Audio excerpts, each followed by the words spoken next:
Dampak dari rencana perluasan lahan sawit oleh Presiden Prabowo menuai polemik di masyarakat.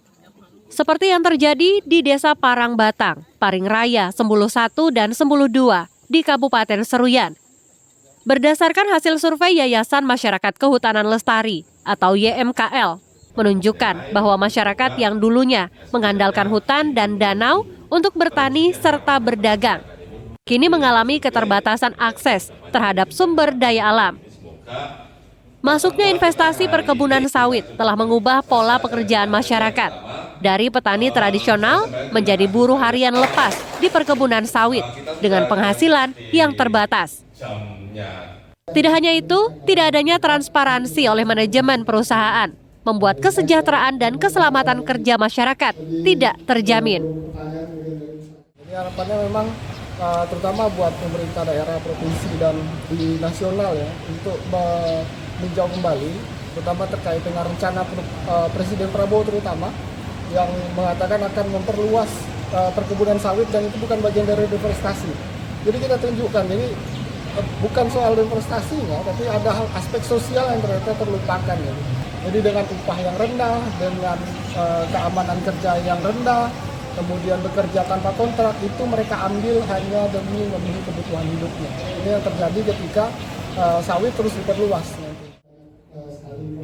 Sementara menurut warga Desa Parangbatang, Ahmad Fauzi mengatakan masyarakat sudah meminta kepada pihak perusahaan agar bisa menambahkan masalah upah.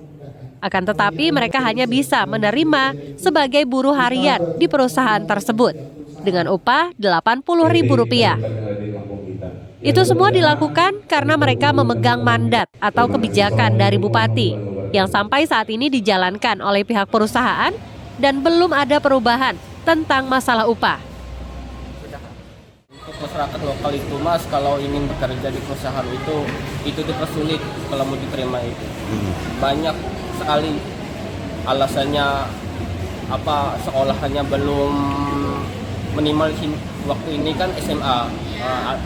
Kemungkinan itu kalau SMA itu Mas, kalau orang kampung mau ngelamar itu juga dipersulit juga. Dengan upah 80.000 itu apakah mencukupi? Tidak mencukupi. Tidak mencukupi sama sekali Mas. Harapan masyarakat itu menyampaikan sama saya itu, harapannya itu enggak bisalah upahnya itu seperti 185.000 asli upahnya itu. Ya minimal itu dinaik ke 100.000 aja, udah mendingan.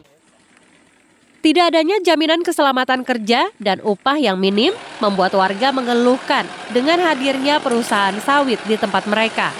Bahkan saat ini sudah ribuan hektar lahan di desa mereka digunakan untuk lahan sawit.